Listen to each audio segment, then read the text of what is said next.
ढे TV के daily MCQ कार्यक्रम में आप सबका स्वागत है। शुरू करते हैं आज का पहला सवाल। संयुक्त राष्ट्र महासभा के सत्र के संबंध में निम्नलिखित कथनों पर विचार करें। पहला, संयुक्त राष्ट्र महासभा का वार्षिक सत्र हर साल सितंबर माह में न्यूयॉर्क में आयोजित किया जाता है। दूसरा, इस वर्ष संयुक्त राष्ट्र महासभा के 78वें सत्र का आयोजन हो रहा है।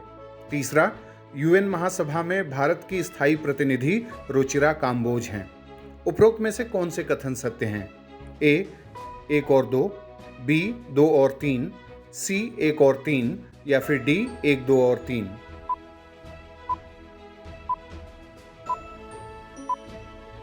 इसका उत्तर है सी। व्याख्या देखते हैं। हाल ही में भारत के विदेश मंत्री एस जयशंकर संयुक्त राष्ट्र महासभा के उच्च स्तरीय सत्र के लिए न्यूयॉर्क पहुंचे हैं। इस यात्रा पर वह द्विपक्षीय और बहुपक्षीय बैठकों समेत 50 से अधिक आधिकारिक कार्यक्रमों में भाग लेंगे। संयुक्त राष्ट्र में भारत की स्थायी प्रतिनिधि यानी परमानेंट रिप्रेजेंटेटिव रुचिरा काम्बोज ने ट्विटर पर लिखा है कि संयुक्त राष्ट्र महासभा के 77वें सत्र में भाग लेने के लिए यहां आए हमारे विदेश मंत्री डॉक्टर एस जयशंकर का स्वागत करके खुशी हुई। वह इस सप्ताह के दौरान कई द्विपक्षीय और बहुपक्षीय बैठकों में भाग लेंगे या उनकी सह अध्यक्षता करेंगे। वह 24 सितंबर को विश्व नेताओं को संयुक्त राष्ट्र महासभा के मंच से संबोधित करेंगे।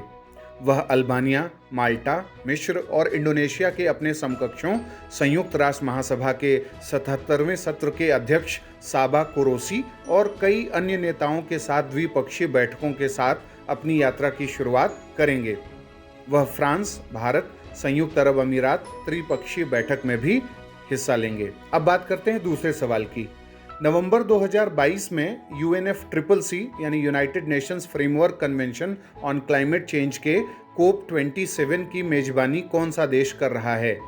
आपके ऑप्शंस हैं A Spain, B Italy, C Egypt या फिर डी ऑस्ट्रेलिया।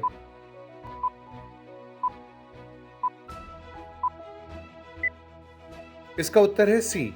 व्याख्या देखते हैं। हाल ही में भारत के रक्षा मंत्री राजनाथ सिंह ने 19 सितंबर 2022 को काहिरा में मिस्र के राष्ट्रपति अब्देल फत्ताह अल सीसी से मुलाकात की। भारतीय रक्षा मंत्री ने उन्हें नवंबर 2022 में COP27 की सफल मेजबानी के लिए अग्रिम शुभकामनाएं दी। दोनों नेताओं ने सैन्य सहयोग को और मजबूत करने और संयुक्त प्रशिक्षण यानी ज्वाइंट ट्रेनिंग, रक्षा सह उत्पादन और उपकरणों के रखरखाव पर ध्यान केंद्रित करने पर सहमति व्यक्त की है। दोनों देशों ने रक्षा उत्पादन की आवश्यकता पर बल दिया और उस संबंध में विशिष्ट प्रस्तावों पर चर्चा भी की। भारतीय रक्षा मंत्री ने आतंकवाद के खिलाफ मिस्र द्वारा उठाए गए कदमों की सराहना की और वहीं इजिप्ट के राष्ट्रपति सीसी ने इस बात पर जोर दिया कि आतंकवाद के खतरे का मुकाबला करने के लिए भारत और मिस्र को विशेषज्ञता और सर्वोत्तम प्रथाओं का आदान प्रदान करने की आवश्यकता है।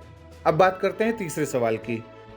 Global clean energy action forum की बैठक कहां आयोजित की गई है?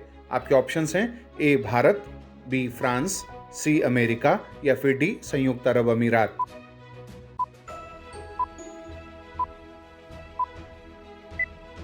इसका उत्तर है सी। व्याख्या देखते हैं।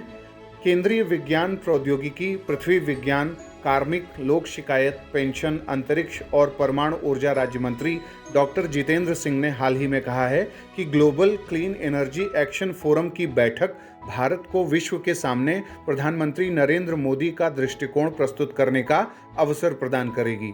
यह बैठक अमेरिका में आयोजित की जा रही है।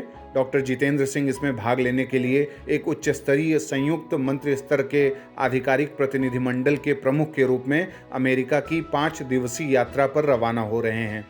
यह मंच विभिन्न देशों के कम से कम 30 मंत्रियों, सैकड़ों CEO यानी चीफ एग्जीक्यूटिव ऑफिसर्स और व्यापार दिग्गजों, वैज्ञानिकों और शिक्षाविदों सहित सभी हितधारकों यानी स्टेक होल्डर्स को एक साथ लाएगा और यह स्वच्छ ऊर्जा की चिंताओं से संबंधित मुद्दों के बारे में भारतीय प्रधानमंत्री के नेतृत्व में भारत द्वारा अर्जित की गई अग्रणी भूमिका को भी स्वीकृति प्रदान करता है। अब बात करते हैं चौथे सवाल की। भारतीय राज्यों के पर्यटन मंत्रियों का राष्ट्रीय सम्मेलन कहां आयोजित किया गया है? आपके ऑप्शंस हैं ए उत्तराखंड, बी हिमाचल प्रदेश, सी नई दिल्ली या फिर डी गुजरात।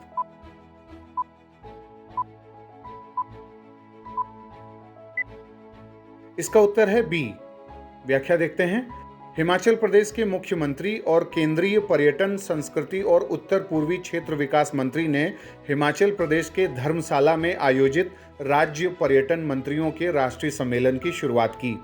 इस अवसर पर मध्य प्रदेश, अरुणाचल प्रदेश, असम, गोवा, हरियाणा, मिजोरम, उड़ीसा, तमिलनाडु, उत्तर प्रदेश, पंजाब, महाराष्ट्र और हिमाचल प्रदेश सहित 12 राज्यों के पर्यटन मंत्री मौजूद थे।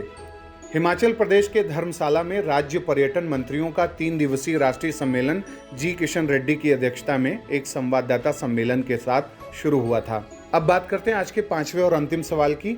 हाल ही में केंद्रीय सामाजिक न्याय और अधिकारिता मंत्रालय द्वारा 9 आदर्श जिला दिव्यांगता केंद्रों यानी DDRC का वर्चुअल माध्यम से उद्घाटन कार्यक्रम किया गया। इसमें कौन सा राज्य शामिल नहीं है? आपके ऑप्शंस हैं ए उत्तर प्रदेश, बी हिमाचल प्रदेश, सी महाराष्ट्र या फिर डी कर्नाटक।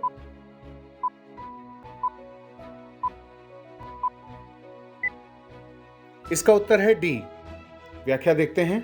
केंद्रीय सामाजिक न्याय और अधिकारिता मंत्री ने 18 सितंबर 2022 को दिव्यांग जन सशक्तिकरण विभाग के सचिव की उपस्थिति में 9 आदर्श जिला दिव्यांगता केंद्रों यानी DDRC का वर्चुअल माध्यम से उद्घाटन किया।